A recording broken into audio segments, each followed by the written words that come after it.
51e question.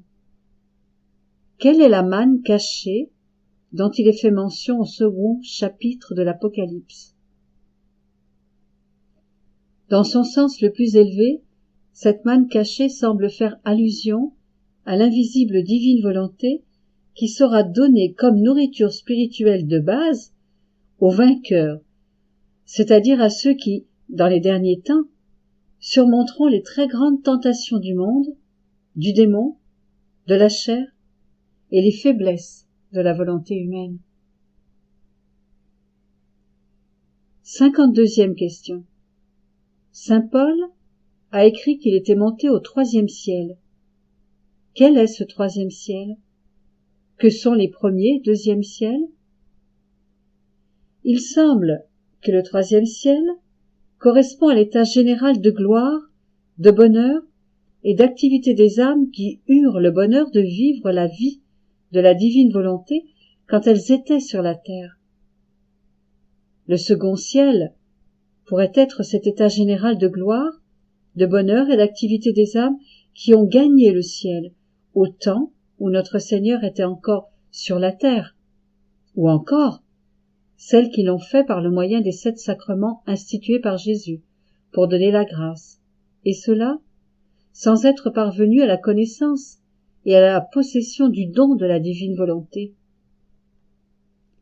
Le premier ciel, dès lors, serait l'état général de gloire, de bonheur et d'activité des âmes qui ont vécu avant ou après la première venue de notre Seigneur, mais qui n'ont pas participé à la vie des sacrements, bien qu'elles aient été sauvées par les mérites du Rédempteur. 53e question. Quand Adam et Ève vivaient au paradis avant leur chute, avaient-ils besoin de prier et de faire des demandes, puisqu'il semble qu'ils n'avaient besoin de rien? Ils n'avaient aucun besoin de prier, ni de présenter des demandes. Ils possédaient Dieu lui-même qui vivait et régnait en eux, et qui répondait à tous leurs besoins humains. Leur prière en était une d'adoration et de contemplation. 54e question. À la question 11, quelques autres pionniers de l'ère du 3e fiat, après Luisa Picaretta, sont mentionnés. Est-ce que Dieu leur a fait connaître cette céleste spiritualité sous le titre de don de la divine volonté, comme pour Luisa? Quand ces pionniers ont-ils reçu ce don exceptionnel? Luisa Picaretta a reçu le don de la divine volonté le 8 septembre 1889. La servante de Dieu, Mère Conception Cabrera de Armida du Mexique, a reçu le don appelé l'incarnation mystique, le 25 mars 1906. L'un de ses plus proches directeurs spirituels, le serviteur de Dieu, l'archevêque Luis María Martínez du Mexique, a reçu ce don le 25 mars 1927. Lui aussi se réfère à ce don en tant qu'incarnation mystique. Pour sa part, la bienheureuse Dina Bélanger, connue aussi sous le nom de Marie-Sainte-Cécile de Rome, RJM, du Canada, a reçu ce don sous le titre de la divine substitution, le 15 août 1924. L'incarnation mystique et la divine substitution sont d'une grande sublimité et semblent s'apparenter au don de la divine volonté. 55e question. En considérant les diverses réponses mentionnées précédemment, il semble qu'en recevant le don de la divine volonté, on possède Dieu et on est possédé par Dieu. Cela paraît être le même état d'unité avec Dieu que celui existant dans la vision béatifique dont les âmes jouissent au ciel. Est-ce vrai? Oui. Le même état d'unité existe, pourvu que l'âme ici-bas ne veuille pas briser cette unité.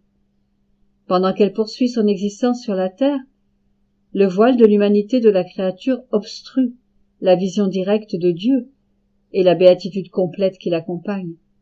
Toutefois, les souffrances, les croix, etc., que la créature endure ici-bas, l'embellissent davantage. Notre Seigneur a informé Mère Conception Cabrera que l'incarnation mystique était l'union la plus grande et la plus sublime qui puisse exister, qu'elle était de la même nature que celle vécue au paradis. La bienheureuse Dina Bélanger, en essayant de décrire cet état d'unité, dit que Dieu avait absorbé son être entièrement, l'avait annihilé dans le Christ et que par lui, elle vivait la vie de l'éternité. Jésus, l'ayant remplacé sur la terre en tant que divin substitut. 56e question. L'idée de la divine substitution semble très intéressante. Aurait-elle un rapport avec la seconde venue du Christ? Si on considère la divine volonté animant les créatures, tout comme la divine volonté animait et continue d'animer l'humanité de notre Seigneur. Si on considère aussi l'incarnation mystique, de même que la divine substitution dans les âmes, il semble plausible que toutes ces merveilles correspondent à une venue intermédiaire de notre Seigneur avant sa venue finale, dans la gloire au dernier jour.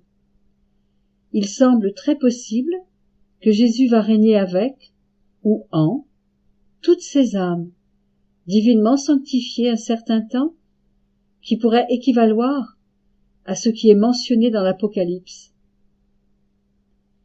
Quelle que soit l'interprétation que l'on considère concernant sa seconde venue, il est sûr que Jésus veut être notre divin substitut, afin de remplacer nos capacités limitées par sa capacité infinie de recevoir les nombreux bienfaits que notre Père brûle de nous accorder dans cette ère de l'âge d'or du christianisme si longtemps prophétisé. 57e question. Est-ce que le don de la divine volonté vient de l'extérieur ou de l'intérieur de nous? Au moment de son baptême, la personne commence à participer de façon limitée à la vie surnaturelle de Dieu. On peut dire qu'elle reçoit la vie divine sous forme de semence. Et cela vient de l'extérieur, parce que, avant le baptême, il n'y avait pas de vie surnaturelle à l'intérieur. Le don de la divine volonté constitue la plénitude de la vie divine en nous, parce qu'elle est la source absolue de toute chose, naturelle ou surnaturelle. Ainsi, le don de la divine volonté est l'expansion maximale de la vie divine, laquelle se trouve déjà dans l'âme en vertu du baptême. La volonté humaine entrave la pleine activité de Dieu dans l'âme.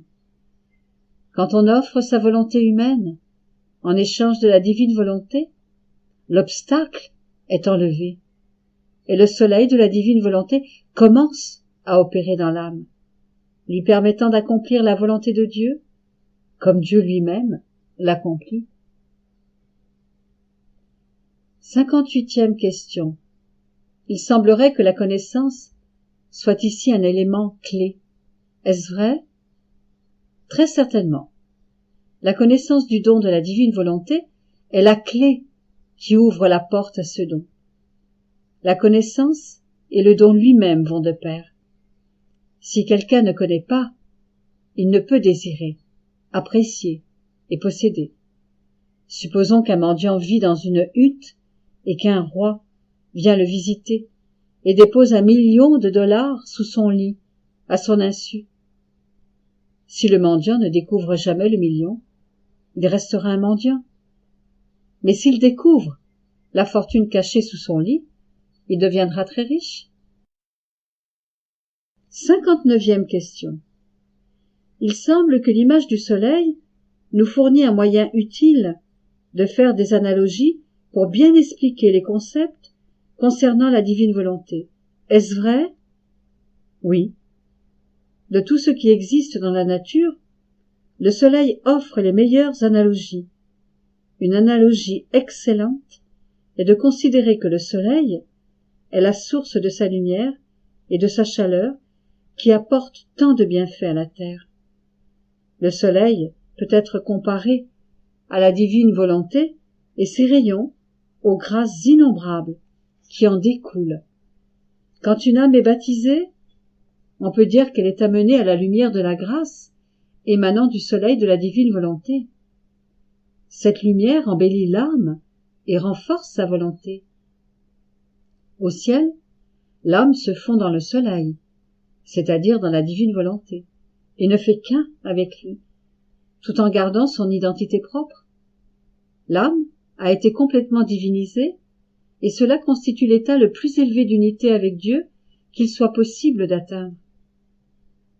Avant l'apparition dans l'humanité de l'ère du troisième fiat, tous les élus du ciel ont dû expérimenter la mort du corps, excepté la Vierge Marie. Certains croient qu'elle a accepté volontairement une mort naturelle, avant d'être absorbée entièrement en Dieu comme il arrive au ciel. Cette mort du corps de la personne élue est aussi la mort de la volonté humaine qui l'a animée. Les martyrs ont abandonné leur volonté humaine, sont morts et sont entrés dans la vie de la divine volonté au ciel, accomplissant ainsi la volonté de Dieu comme elle est réalisée au ciel, parce que, étant arrivés là, ils ont pris possession de la divine volonté pour l'éternité. Dans le troisième fiat de Dieu, la vie du ciel est étendue à la terre, et les âmes peuvent jouir de la lumière de la divine volonté sur la terre. C'est là l'accomplissement de la prière du Seigneur, demandant que la volonté du Père soit faite sur la terre comme au ciel. Il y a tant à faire, et tant de gloire à donner à Dieu dans la divine volonté. 60e question. Les Écritures sacrées nous disent que Jésus avançait en sagesse, en âge et en grâce devant Dieu et devant les hommes. Comment pouvait-il avancer en sagesse et en grâce, puisqu'il était Dieu? Jésus est à la fois Dieu et homme. En tant que Dieu, il ne peut ni s'améliorer, ni dégénérer. La divine volonté, qui régnait en lui, communiquait sagesse et grâce à son humanité lorsqu'il vivait sur la terre.